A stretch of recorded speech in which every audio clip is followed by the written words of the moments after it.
nothing in our country actually makes sense anymore if we are going to tell ourselves the truth. Reality is that what we do these days is that we just coast along and we just allow ourselves to survive. We have lived for so long next to what is essentially a rubbish heap that we've lost our capacity to smell. So we sit down in the midst of our mess and we eat, we drink, we party, and we forget. But the thing is this: the government of Nigeria does not treat the people of Nigeria as human beings. It's not just about treating us as citizens. We are not treated as human beings.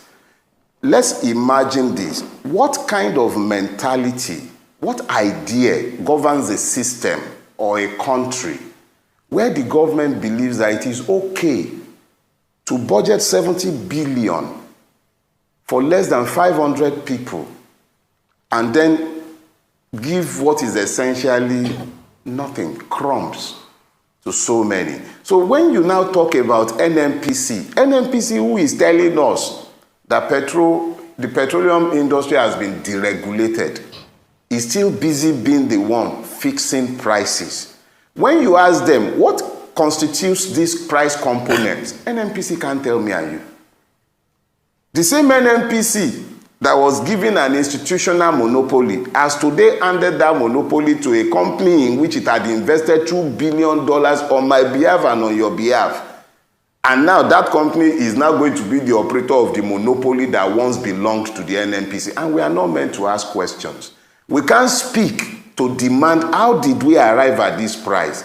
The same NNPC that told all of us in broad daylight that it is doing direct sale and direct purchase, which meant it was giving crude and it was taking product. Up till today, we don't know exactly where and how the subsidy has arisen. Who was being paid? Nobody is telling who. So the point is this: we've gotten to the point where they just say things because they know there will be no consequences. If people believe that there will be consequences for their actions, if they believe they will be held to account and they will be asked to answer questions in relation to the things that issue forth from their mouths, I am certain that you will have less of this abomination strolling around in broad daylight in our country. We were buying toxic fuel in this country, fuel that will not be sold in any country or other country in the world. We're buying it in Nigeria. Nobody ever paid for that criminality. Nobody. Till today, nobody paid. They told us you are doing direct sale, direct purchase. Up till today, nobody is asking questions. And yet you are demanding. And don't worry, before the end of this month or next month, they will tell us to pay some more.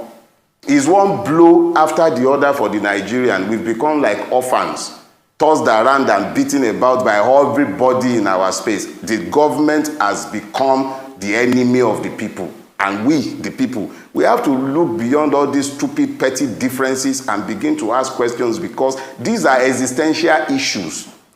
They are legislating us into slavery. And we are all alive and well, and we are sat here and we are busy quibbling over nonsense. Ethnicity, religion, and we are being systematically enslaved. All of us. Questions that we should ask, we are not asking.